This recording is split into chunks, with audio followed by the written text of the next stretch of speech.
짧게 인터뷰 좀 예. 아이고, 반갑습니다. 박원 부대변인님. 어떻게 담양에서 또 이렇게 이재명 대표님하고 동도 단식을 또 하시는 것을 제가 연락은 일찍 받았는데 제가 시간이 없어서 좀 못 왔습니다. 이렇게 또 같이 참여, 지금 벌써 5일째잖아요. 예, 짧은 기간이 아닌데, 어떻게 견디고 잘 견디고 계시, 일단 제가 건강이 걱정되는데, 어떠십니까?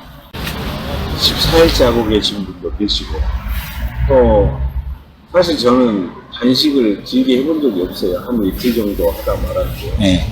해보니, 할만합니다. 얼마나요? 네, 11일인데? 이재명 대표님 생각하니까. 예. 그리고 이재명 대표님이 담양에서 제가 한 게, 이재명 대표님 의도는 네. 본인이 윤석열 정권이 그강 유도하고, 예. 민생을 팽개치고 국민들을 포기하고 국민을 위협하잖아요. 뭐 경제, 안전, 안보 뭐 다 망치고 있는데 이제 각자 도생하는 하는데 이런 것들에 대한 국민들이 아니면 최소한 민주당에 있는 핵심이나 국회의원들이나 이런 분들이 본인이 그렇게 하고 있으면 전국에서 윤석열 대항해서 한번 일어나시면 하는 그런 바람인데, 그래서 현직 국회의원이 있는 분야에서 제가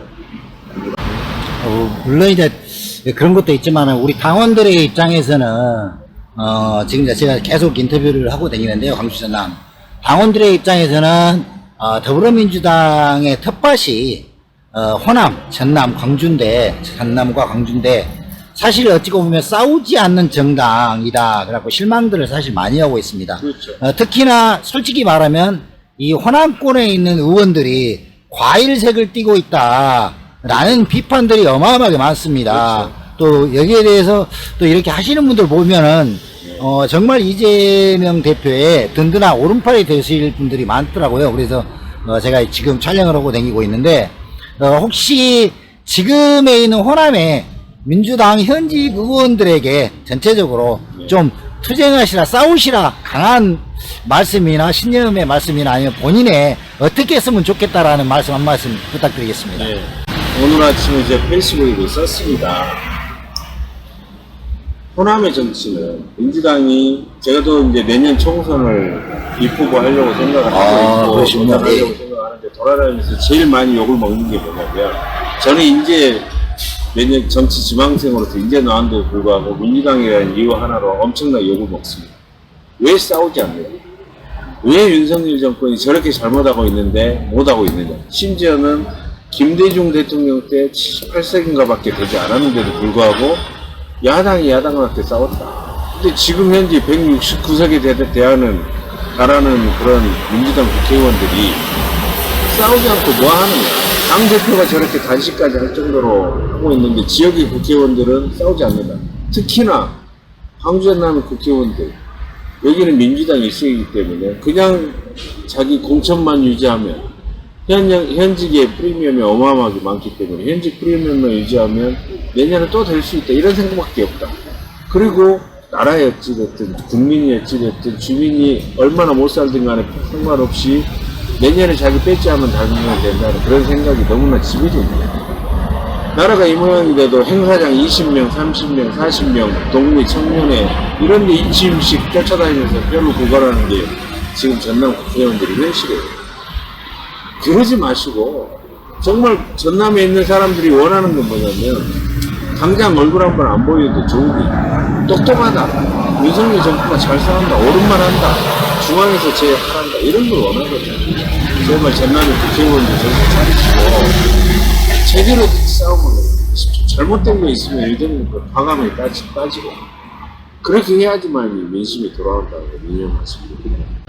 한 가지 이제 몇 가지 제가 질문을 드려야 되는데요. 사실 이제 더불어민주당 당원이나 권리당원들이 가장 싫어한 게, 첫 번째는 대선 때, 물론 당대표 선출 때도 그런 점을 많이 말씀하시는데, 첫째는 대의원제에 대한, 권리당원들의 대의원제에 대한 그 허탈감이 상당히 많이 있고요. 혹시 만약에 정계로 나가시게 된다면 그 점에 대해서는 어떻게 개선의 의지를 갖고 계시는지 여쭤보고 싶습니다. 국회의원이 된다면 네. 지금 국회의원들이 대부분 반대하는 거잖아요. 그리고 예. 대의원을 임명하는 대부분이 국회의원들이고, 그리고 권리당원 몇십 표, 거의 60표, 70표하고 동등한 가치를 가지기 때문에 본인이 임명하는, 이렇게 나 힘 있어요, 나 무시하지 마시오, 당대표한테 내릴 수 있는 게 아닙니까? 그거 반드시 없애야죠. 아, 감사합니다. 예, 반드시 없애야 된다고 저는 생각합니다. 그리고 그렇게 해야 되고요. 권리당원들이 중심의 당 운영이 돼야 되고. 근데 이제 이것도 하나 고쳐야 될 게 뭐냐면, 도시 같은 경우는 뭐, 당원들을 폄하하거나 그런 건 전혀 아니지만, 도시 같은 경우는 자발적 스스로 당원에 가입하는 경우가 많이 있습니다. 네. 하지만 시골 같은 경우는 민주당 일색이기 때문에 권리당원 모집에 경쟁화돼 있고, 그 모집하는 사람들이 따로 있을 정도로 국회성이 원상이 되고 있어요. 그래서 도시와 이런 전남 같은 시골 지역은 경선 제도도 조금 더 바뀌어야 되지 않는가 싶어요.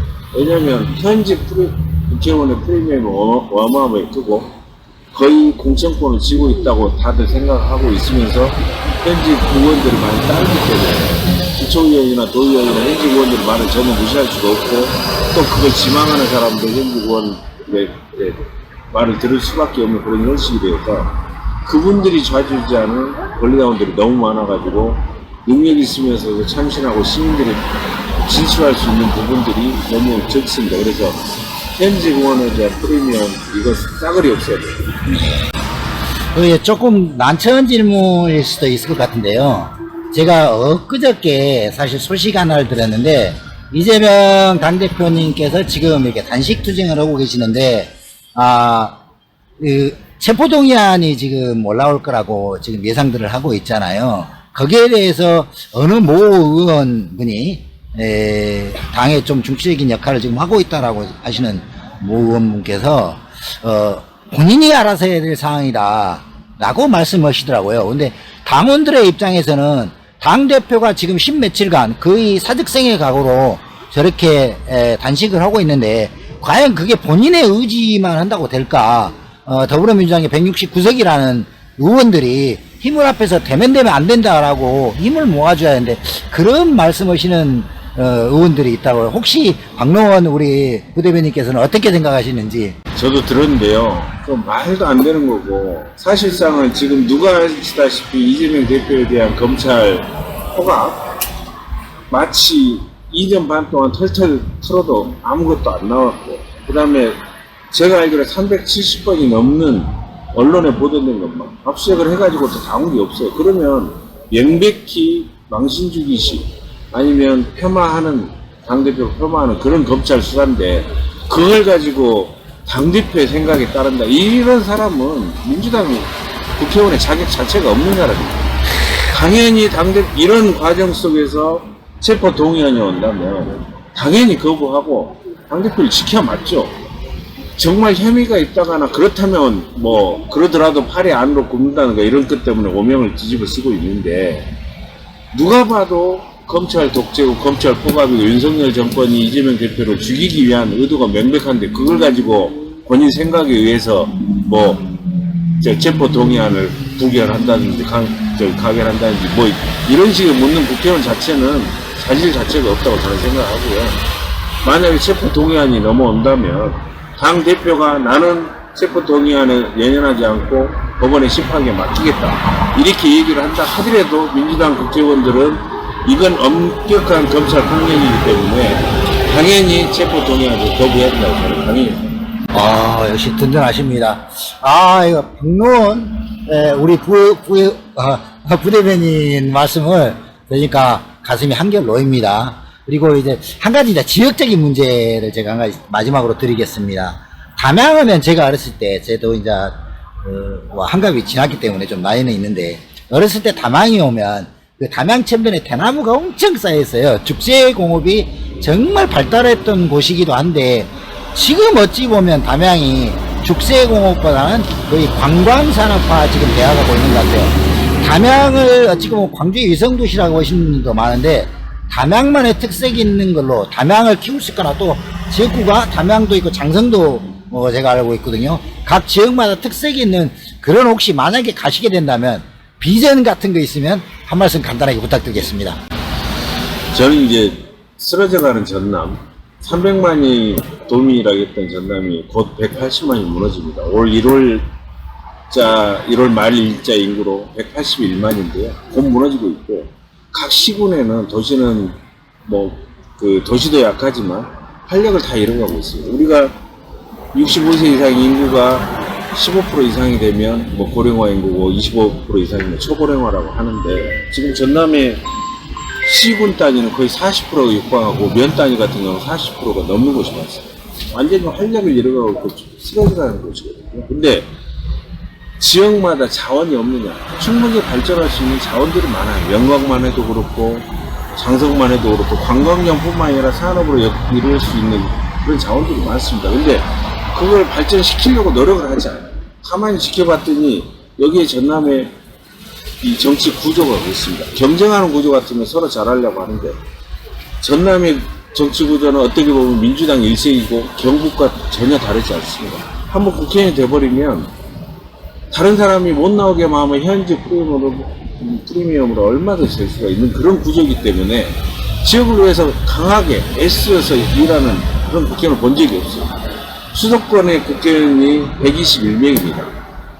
이제 22대 국회 선거구 조정하게 되면 더 늘어날 수도 있는데요. 그러면 다 지역구를 위해서 열심히 일하고 예산을 살려고 노력합니다. 전남의 국회의원은 10명밖에 되지 않아요. 최소한 수도권 국회의원에 비해서 10배를 더 뛰든지 10배를 더 떠들든지 10배 더 똑똑해야지만 거의 비슷한 수준의 이 예산이라든가 확보를 할 수가 있는데, 여기는 오히려 한번 국회의원 돼버리면 프리미엄이 워낙 크기 때문에 더 노력할 필요가 없어요. 지역으로 해서 생색만 내면 되는 겁니다. 예를 들어서 조부세 하면은 국회의원별로 다 일정 기준 금액은 다 나눠주게 돼 있어요. 그 중에 더 노력하고 특출나게 더 많이 줘야 될 필요성이 있는 지역들에만 특별교부세를 많이 주게 되는데, 그 특별교부세 10억, 20억 따왔다고 잘하는 집이 있었고 나눠주는 돈 가지고 생색을 내고 그렇게 하지 말고, 내가 그러면 차라리 200명, 300명 국회의원 중에 몇 번째로 예산을 많이 가져왔다. 그러면 자랑하세요. 그리고 전남의 그 각 구 단위별로 얘기하다 보면 끝이 없지만은, 전남의 담양의 죽새공, 제가 죽새공 파는데 읍내 시장 가게 가봤어요. 메이드 인 코리아가 많습니다. 아니, 메이드 인 차이나가 많습니다. 예. 이래가지고 담양이 이제 죽새공이라고 하겠냐고요. 메타프로벙스라는, 그 관광산업을 개발한다고 해가지고 땅값 올리고 돈이나 빼먹을 생각 하지 말고, 정말로 지역의 장인들, 사라진 지 오래입니다. 지역의 장인들, 지역의 문화 상품들은 설사 수익이 많이 나지 않는다 하더라도 명물을 유지하게끔 돈을 지원을 해서라도 명물을 유지하고 보존하고, 그 다음에 특산품으로 꾸준히 나올 수 있도록 만들어줘야죠. 그 외에도 사실상 관광 자원 좋습니다. 관광을 계속 발전시키고, 연대에서 저 같으면 이 영광 같은 경우는 이 백수해안도로 항구도만 있는데, 저 같으면 백수해안도로를 선불이라든지 무안까지 쭉 이어가지고 일주 코스로 해서 관광 자원화 시킬 거예요. 그 백소해안도로 끝에 보면 그 풍력발전기도 엄청 많이 있더라고요. 그렇죠. 예. 그리고 풍력발전도 이렇게 장기적으로 이제 검토는 해봐야 알겠지만, 제가 알기로 전남도는 재생에너지의 보급 비율이 100%가 넘어갑니다. 그래서 이제 수도권으로 가게 되는데요. 차라리 에너지 기업 앞으로 2025년부터는 재생에너지 비율 RE100을 가지고 직접적 무역 규제를 한다고 할 수 있어요. 그러면 에너지 기업 자체는 여기서 이차하는 겁니다. 일자리도 만들고. 공예기업이 아닌 에너지 기업을 하게 되면 충분히 제공 가능하고 해야지 왜 수도권으로 먹고. 그런 걸 지역의 정치권이나 이런 사람들 강하게 주장을 해야죠.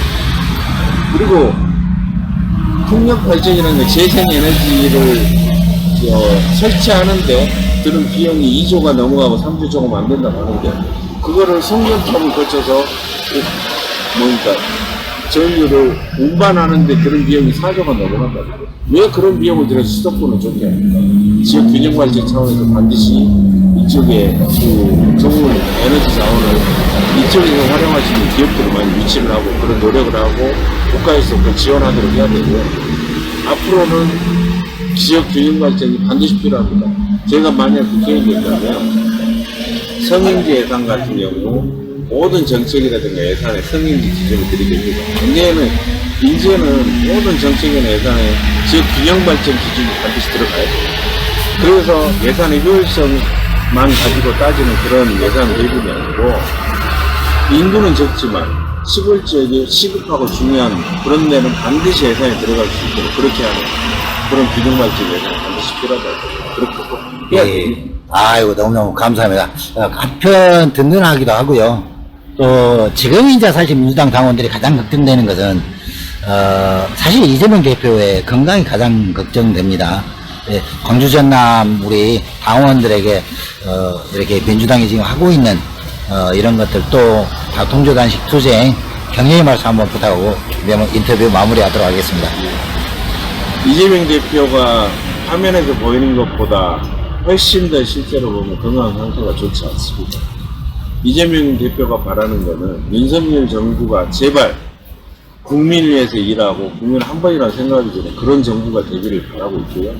그러지 않는다면 국민을 거부하고 국민과 전쟁을 선포하는 그런 정부라면 이제는 그만두도록 이렇게 해야 되는 게 우리들의 주권자의 의무라고 저는 생각을 하고 이재명 대표도 그렇게 생각할 거라고 생각합니다. 그래서 우리 민주당원들은 어떻게 하면 우리나라가 더 좋아질 수 있는지 더 이상 힘들게 망해가지 않은 미래를 보장할 수 없을 정도로 망해가지고 바라지 않기 때문에 이제라도 윤석열 정부가 정말 잘된 거 잘못된 거를 강하게 따지고 들 수 있고 그 실천으로 옮길 수 있는 행동하는 양심이거나 조직된 힘이 필요하다고 봅니다. 참지 마시고 이제는 민주당원이면 당원이 아니든 윤석열 정부가 잘못된 거를 과감하게 떠들고 나서십시오. 나서지 않으면 아무것도 바뀌지 않습니다. 아무것도 하지 않으면 바뀌는 건 하나도 없습니다. 나설 때만이 바뀔 수가 없습니다. 참여하십시오. 꼭 부탁드립니다. 예, 방정원 부위원장님 너무 감사합니다. 자, 그러면 제가 마지막으로 화이팅 한번 외치겠습니다. 화명! 황로아! 황로아! 황로아! 영광! 황로아! 황로아! 황로아! 한평!